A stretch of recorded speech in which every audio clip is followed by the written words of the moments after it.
Muito boa noite a todos e sejam todos sempre muito bem-vindos à Casa da Esperança. Estamos aqui para mais uma doutrinária, para mais um momento que nos permitimos, um momento ímpar, que nos dedicamos a nós mesmos, a estarmos aqui para ouvir as palavras do Evangelho do Cristo. Vamos falar, sobre fazer a leitura do nosso Evangelho, pedindo a esse Pai misericordioso que nos ilumine, nos fortaleça, nos ampare, nos purifique neste momento.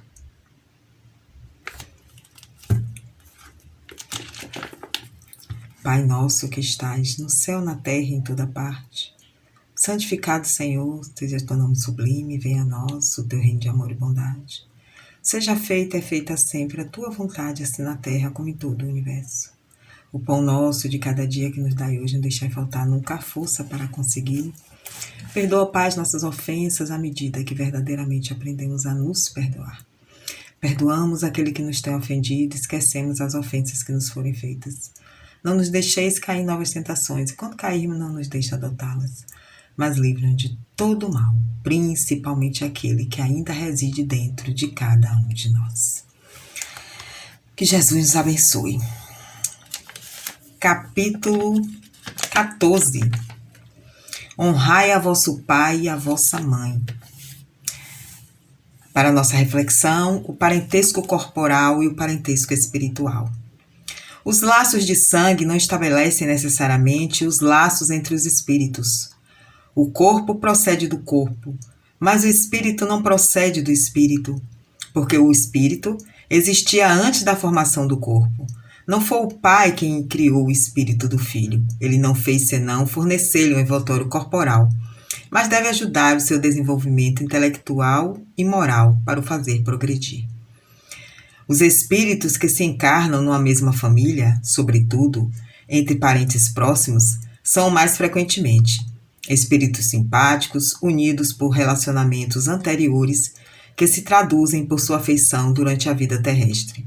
Mas pode ocorrer também que esses espíritos sejam completamente estranhos uns aos outros, divididos por antipatias igualmente anteriores, que se traduzem da mesma forma por seu antagonismo na Terra, para lhe servir de prova. Os verdadeiros laços de família não são, pois, os da consanguinidade, mas os da simpatia e da comunhão de pensamentos, que une os espíritos antes, durante e após sua encarnação. De onde se segue que dois seres nascidos de pais diferentes podem ser mais irmãos pelo espírito que se o fossem pelo sangue. Podem se atrair, se procurar, dar-se bem junto. Enquanto que dois irmãos consanguíneos podem se repelir, como se vê todos os dias. Problema moral que só o Espiritismo podia resolver pela pluralidade das existências. Capítulo 4, item 8. Essa é a nossa reflexão da noite, o parentesco corporal e o parentesco espiritual. Quantos de nós, não passamos por esses dilemas dos parentescos? Quantas pessoas na nossa vida que parecem, que inclusive nós dizemos, são, mas parece minha irmã, parece um pai, parece uma mãe, exatamente isso, É como diz, problema moral que só o Espiritismo pode resolver pela pluralidade das existências. Vamos então dar a nossa irmã Juliana as boas-vindas para proferir a palestra da noite, que ela receba as bênçãos de luz, de misericórdia, de compreensão, de iluminação, para nos trazer toda uma reflexão evangélica. Que Deus a ilumine e a proteja, Juliana. Uma ótima palestra para todos nós. Boa noite, irmãs e irmãos. Ano novo, estamos esperançosos, perseverantes no nosso trabalho de doutrinárias virtuais. Um prazer ser recebida mais uma vez na casa de todos. E hoje vamos falar do capítulo 21, O Rico Vigilante. Já é um título curioso, porque geralmente a gente associa riqueza a, entre aspas, perdição. Quanto mais acumulamos riquezas, mais nos afastamos dos valores espirituais. Então, o título desse capítulo nos remete a alguém que acumulou riquezas, porém, em algum momento despertou, vigiou, se incomodou. Muita gente diz que riqueza não traz felicidade. Eu particularmente discordo, porque se a gente for imaginar, o dinheiro nos proporciona inúmeras possibilidades de levar felicidade a tantas outras pessoas, a aliviar tantas aflições. Em si mesmo, realmente, ele não traria essa satisfação íntima. Mas o que ele nos proporciona, as ferramentas que ele nos concede, nos permite aliviar dores, sim. Então Machado de Assis diz: o dinheiro não traz felicidade para aquele que não sabe o que fazer com ele. E é a mais pura verdade. E a doutrina espírita nos diz isso claramente no capítulo 16, não se pode amar a Deus e a mamon.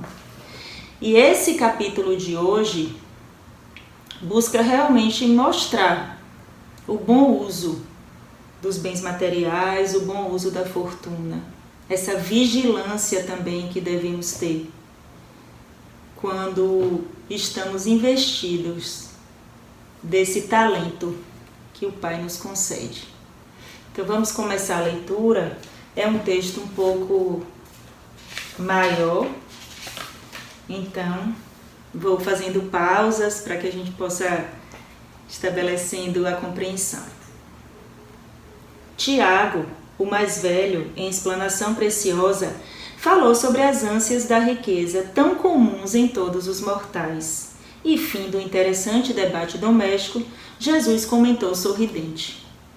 Observemos aqui que ele fala em ânsias de riquezas.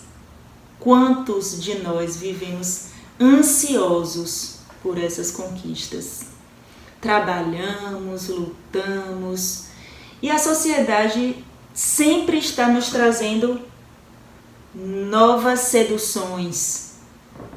Sempre tem algo novo a ser consumido, sempre tem algo mais moderno, sempre tem algo mais interessante.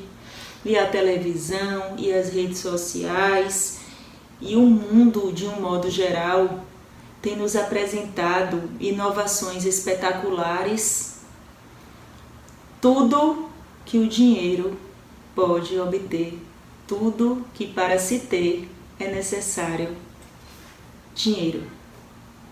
E aí vem essas angústias do mundo moderno. Então, muitos vivemos essa era da ansiedade pelo ter. Estamos sempre ansiosos pelo telefone mais moderno, pelo carro mais potente, pela casa melhor. E às vezes esquecemos ou negligenciamos um pouco essa reflexão. E o capítulo vem num momento importante de uma parada, de um despertar de consciências.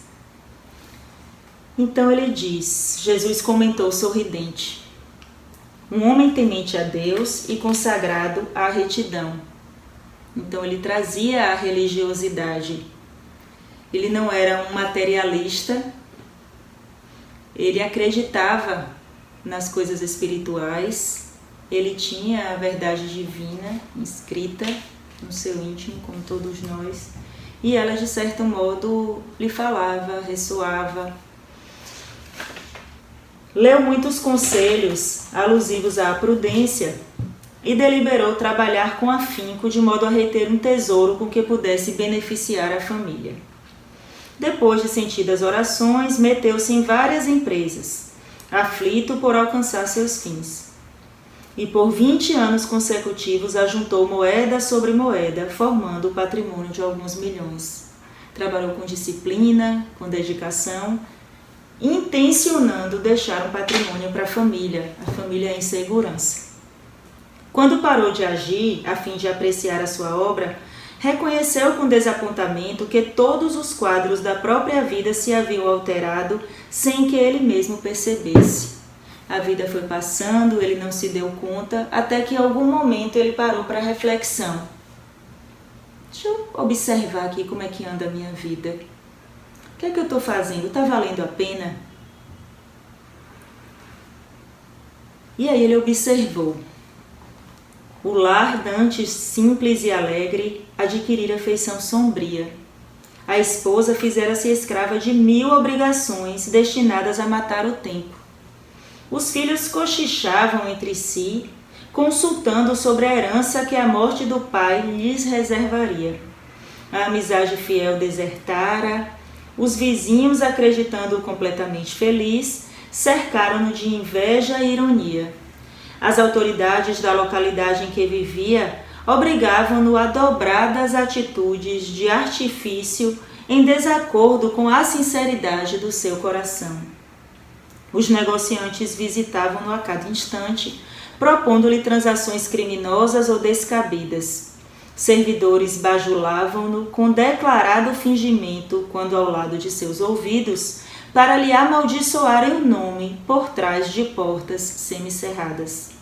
Em razão de tantos distúrbios, era compelido a transformar a residência numa fortaleza, vigiando-se contra tudo e contra todos.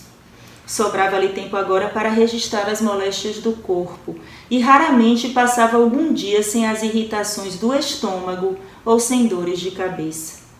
Em poucas semanas de meticulosa observação, concluiu que a fortuna trancafiada no cofre era motivo de desilusões e arrependimentos sem termo. Alguns pontos são relevantes para o nosso estudo. Olha que ele era bom de coração.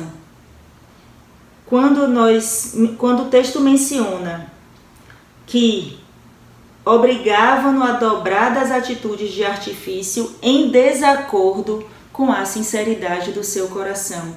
Então ele era o trabalhador, mas não necessariamente um homem mau, egoísta ou avarento.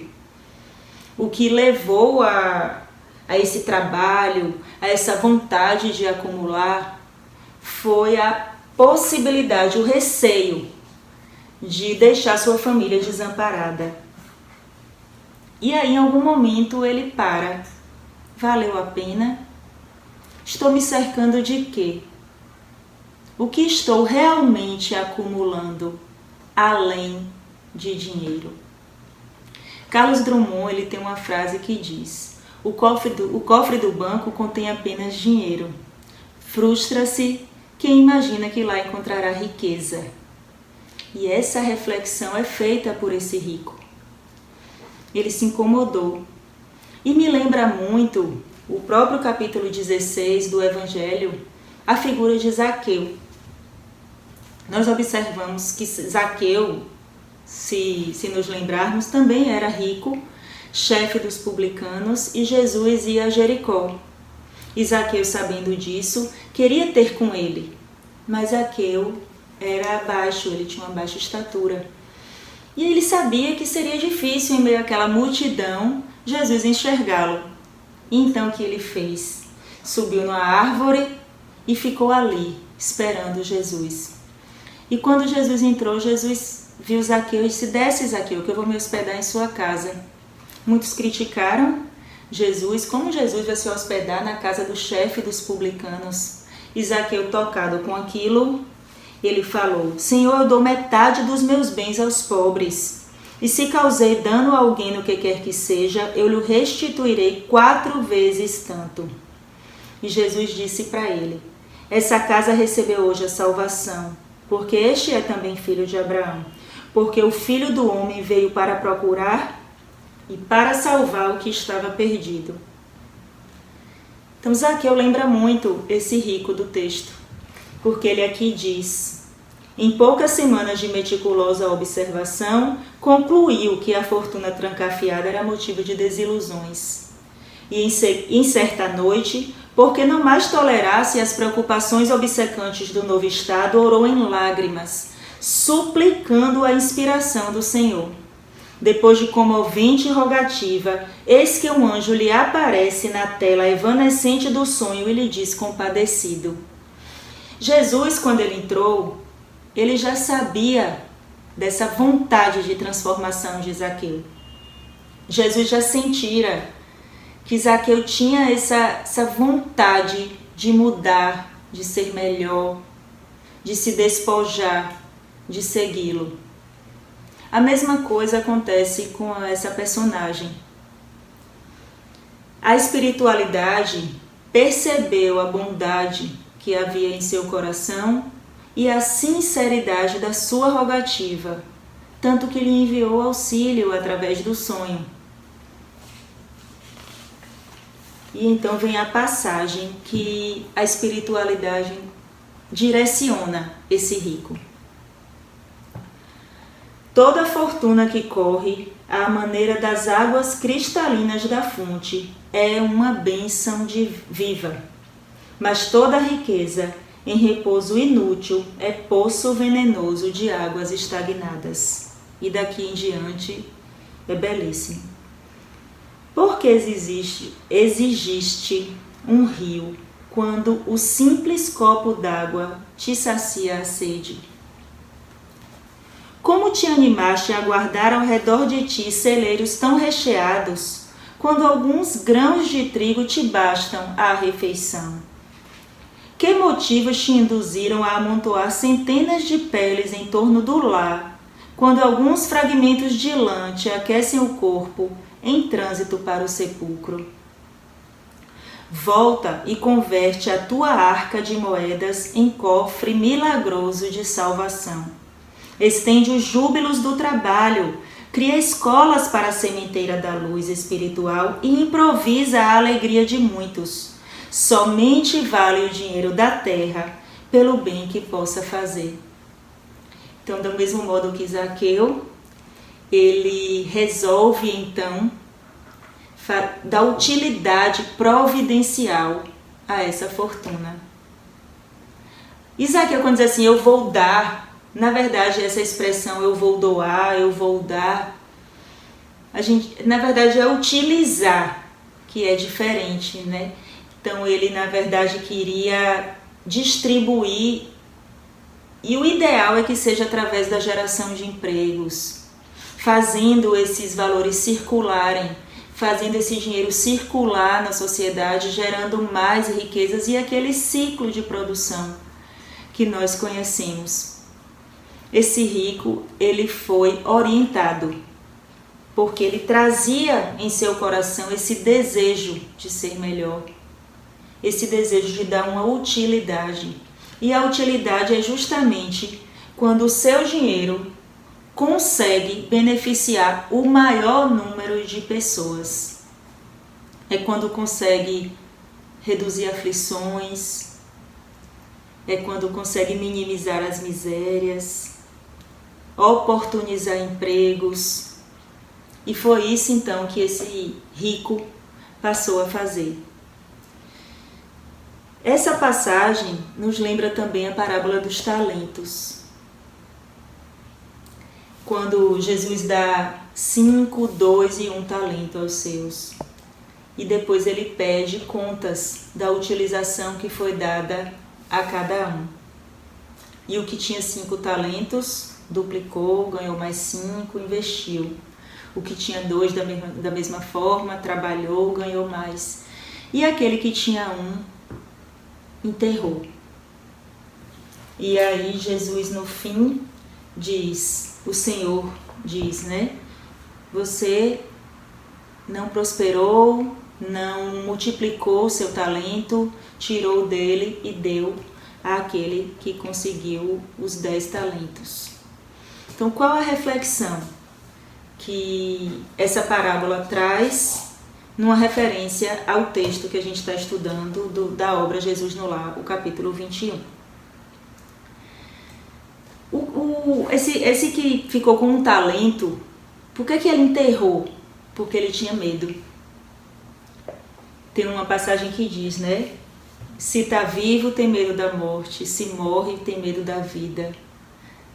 Tem medo de tudo, vive apavorado. Então ele quis garantir com receio. E aí ficou estagnado. É aquela pessoa precavida demais, receosa do futuro, e sob essa justificativa paralisa as energias da riqueza.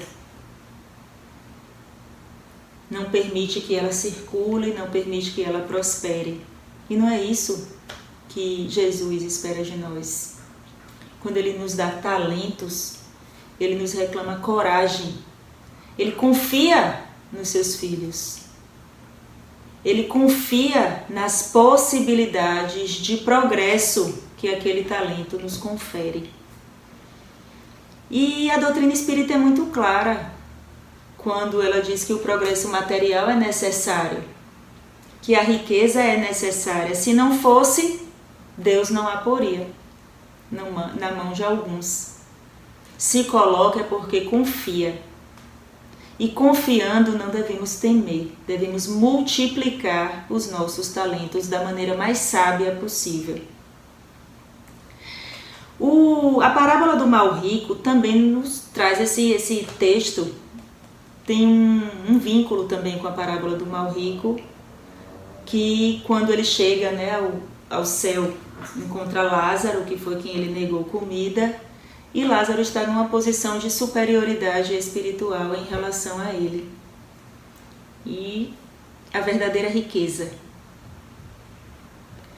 O rico, espiritualmente, ele ainda pede que Lázaro venha molhar sua boca. E não pode porque o nível evolutivo de Lázaro estava muito além do dele. Então olha a prova. Essa passagem, essa parábola do mal rico, ela coloca as duas condições, né, de pobreza, que é o Lázaro, e de riqueza. E olha como ambos são desafiadores. A riqueza é uma prova extremamente difícil pela sedução, né, que os bens materiais provocam, e a pobreza, que testa nossa resignação, nossa coragem, nossa fé a todo instante. Como o rico não soube aproveitar sua riqueza, negando até mesmo o supérfluo, e como Lázaro, na sua miséria, foi sábio. Então, quais os valores que realmente importam? Qual a riqueza necessária ao nosso aprimoramento? O capítulo 16 do Evangelho nos chama muito a essas reflexões e fala que o dinheiro é necessário ao progresso da humanidade. Você utilizar do dinheiro para satisfazer as suas necessidades não há problema algum. A prodigalidade também é uma forma de egoísmo, é não se comprometer. E a gente lembra da parábola também do filho pródigo. E quando diz assim, vou pegar o que é meu, vou sair, então por determinado momento da sua vida, ele esquece os valores espirituais. Então quando ele deixa a família, é mais ou menos essa analogia, né? Ele passa um período disperso dos valores que realmente importam, e aí ele gasta, ele vai para os prazeres e seduções do mundo, e aí ele retorna, ele cai em si. Ele sai daquela fase egoísta e ele cai em si. Tem um momento de cair em si. Depois que gasta tudo, volta e é acolhido pelo seu pai. Então, é um capítulo riquíssimo, moderno, né, atual. E vamos seguir porque não acabou ainda. Sob indizível espanto, o caçador de ouro despertou transformado e no dia seguinte em diante passou a libertar as suas enormes reservas para que todos os seus vizinhos tivessem junto dele as bênçãos do serviço e do bom ânimo. Desde o primeiro sinal de semelhante renovação, a esposa fixou-o com estranheza e revolta. Os filhos odiaram-no e os seus próprios beneficiados o julgaram louco. Todavia, robustecido e feliz, o milionário vigilante voltou a possuir no domicílio um santuário aberto e os gênios da alegria oculta passaram a viver em seu coração. Silenciando o mestre, Tiago, que comandava a palestra da noite, exclamou entusiasta: Senhor, que ensinamento valioso e sublime! Jesus sorriu e respondeu: Sim, mas apenas para aqueles que tiverem ouvidos de ouvir e olhos de ver. E assim encerramos a leitura e trazemos novamente para o estudo do Evangelho e novamente para a parábola dos talentos.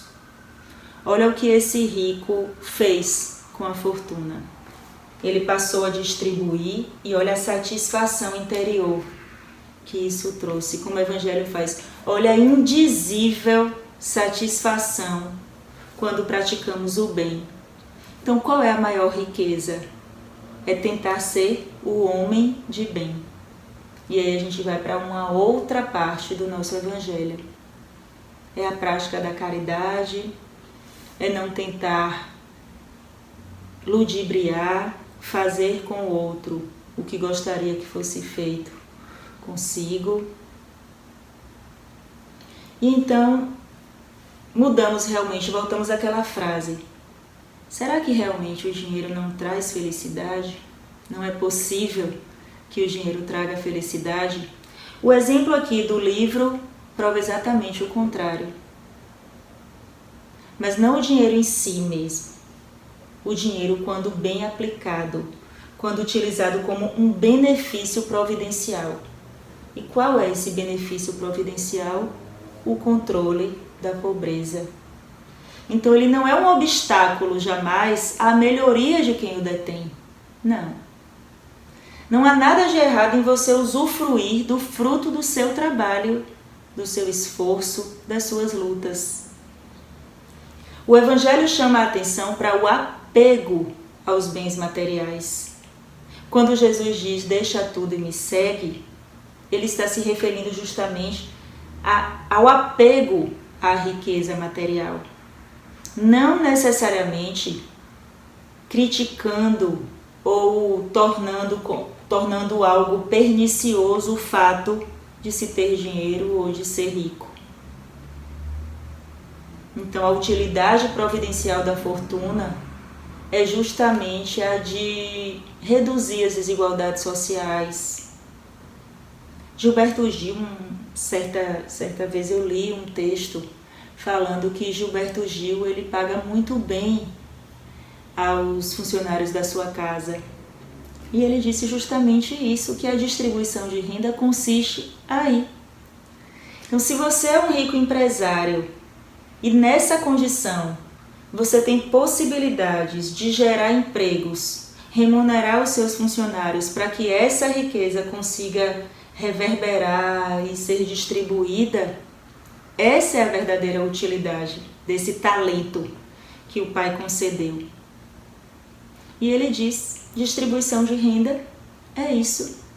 Ele não deixou de ser rico, nada lhe falta, mas ele passou a dar utilidade àquele talento que ele recebeu. E se nós observarmos, a natureza nos dá tudo. O Livro dos Espíritos, ele é bem claro que a natureza nos concede todos os recursos e que o egoísmo do ser humano é responsável por essas desigualdades. Tudo, a natureza, tudo vem do solo.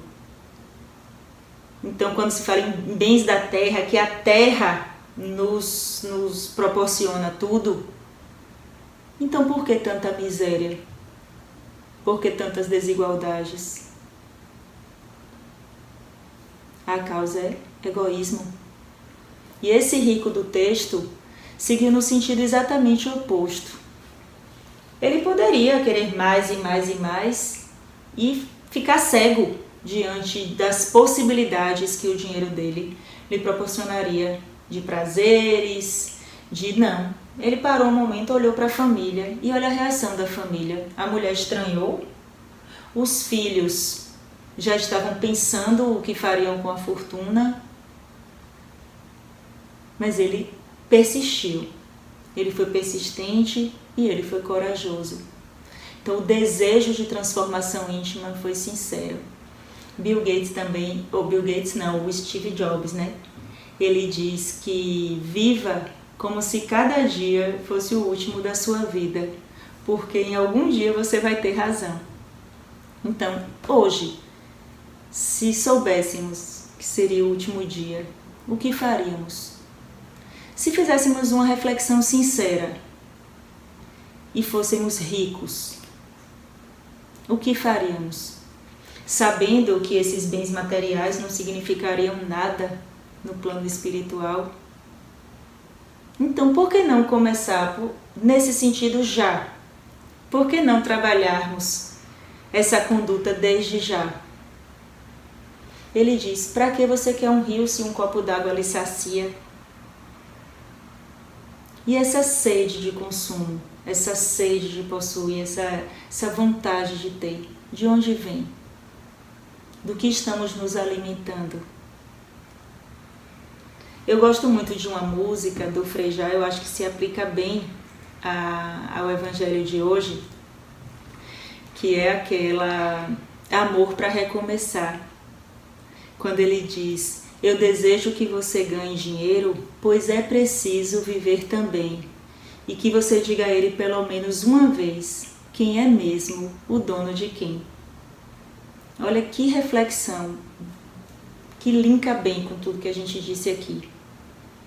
Então é preciso viver, não há problema algum em gozar do fruto do seu trabalho, do seu esforço, porque esse rico do texto, ele é um trabalhador. E ele é um trabalhador que acredita no Evangelho. Tanto ele acredita no Evangelho, que ele diz aqui, um homem temente a Deus e consagrado à retidão, e no seu momento de desespero e de reflexão, para refletir, então percebeu que algo estava errado, sentiu em seu coração, e no momento que ele sente que está errado, que alguma coisa não está como deveria, ele clama também a Deus. Ele clama recursos do plano espiritual que o direcionem. Então, mas que você diga ao dinheiro quem é mesmo o dono de quem. Então não se deixe dominar pelas facilidades que a riqueza proporciona. Vamos pensar no lado utilitário, no lado progresso. Quantas pessoas podemos ajudar? E quando a gente diz aqui dinheiro, não precisa ser grandes fortunas. Porque o pouco que consideramos ter é muito para um outro alguém. Então, que todos fiquem em paz, refletindo um novo momento para a humanidade, esse convite que nos foi feito, a interiorização, a pensarmos o que realmente importa, o que realmente vale a pena, qual a riqueza que queremos levar. Como esse rico, talvez não tenhamos a fortuna dele, mas podemos distribuir nossos talentos, podemos multiplicar os nossos talentos. É isso que Deus espera, que colaboremos, com a sua obra, no que nos foi confiado. Eu refleti muito fazendo as minhas leituras, porque realmente o mundo anda complicado e às vezes somos levados. Então, que tenhamos aquele momento de parar, como esse rico teve, essa lucidez. Como agir? O que posso fazer? Então, mais uma vez, um grande prazer conversar com vocês. Fiquem todos em paz, sintam-se abraçados. Um ano de muita, muita luz, que possamos colaborar para ser um ano bom, um ano profícuo, um ano de espiritualização. Até a próxima. Gratidão, muita gratidão à nossa irmã Juliana pelas reflexões da noite. O quanto nós temos, né, meus irmãos, a estar refletindo a cada tema que é trazido. Não podemos mais alegar ignorância. Esse é um bom detalhe, né? Porque o ignorante, ele de qualquer forma, ele não sabe. Então ele não tem do que responder. Mas a nós, que é dado o direito do conhecimento, da busca, e a partir daí, como disse Kardec, né, amai-vos, instruí-vos, e se reconhece o espírita, né, o bom espírita, pela sua transformação moral, quer dizer, por tudo aí que aprendemos, ouvimos e modificamos. Então, está aí lançada sempre, em todos os momentos, o nosso caminho de transformação, a nossa responsabilidade. E isso parece meio pesado, né? Mas realmente é se responsabilizar. O evangelho que lemos todos os dias, para quem tem o hábito, né, de fazer culto no lar e também abrir o evangelho sempre para estar lendo durante a manhã ou a noite, cada mensagem é um chamado ali de refletir, ver aquilo em que estágio eu estou. Por exemplo, fala do dever, fala do egoísmo. Em que estágio eu estou dentro do egoísmo, né? E aí eu reflito e busco a mudança. Realmente uma trajetória, né, para todos nós. Que Deus, em sua infinita misericórdia, envolva cada lar aqui presente, em sua luz, em sua paz, envolva todos os irmãos e também aqueles que não puderam estar por algum motivo, sejam envolvidos nessa misericórdia divina, de amor, de paz, nessa luz de cura que aqui se fez nesse momento, através da palestra maravilhosa da nossa irmã Juliana. E que Deus a abençoe, a ilumine, a proteja e proteja cada um de nós, né? Fica o meu abraço fraterno para cada um, fica o meu beijo, né? O meu agradecimento para cada um de vocês aqui presentes. Que Jesus nos abençoe agora e sempre. E que tenhamos uma ótima noite, uma noite relaxante, uma noite de paz, de bons sonhos. Ave Maria, cheia de graça, o Senhor é convosco, bendita sois vós entre as mulheres, bendito é o fruto do vosso ventre, e nasceu nosso amado Mestre Jesus. Santa Maria, Mãe de Jesus, rogai por nós, pecadores, agora e na hora de nosso desenlace, e sempre. Vamos agora para os nossos passes à distância e também para os nossos abraços virtuais, e se sintam todos abraçados. Que Jesus nos abençoe.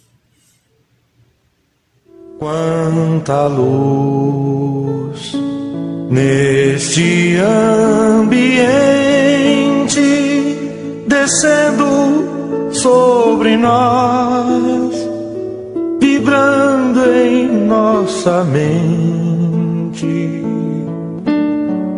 Quanta luz, quando assim em prece minha alma cresce aos olhos de Jesus. Quanta luz, quando em oração a voz do Mestre fala aos nossos corações. Quanta luz descendo sobre nós. Quanta luz, quanta luz.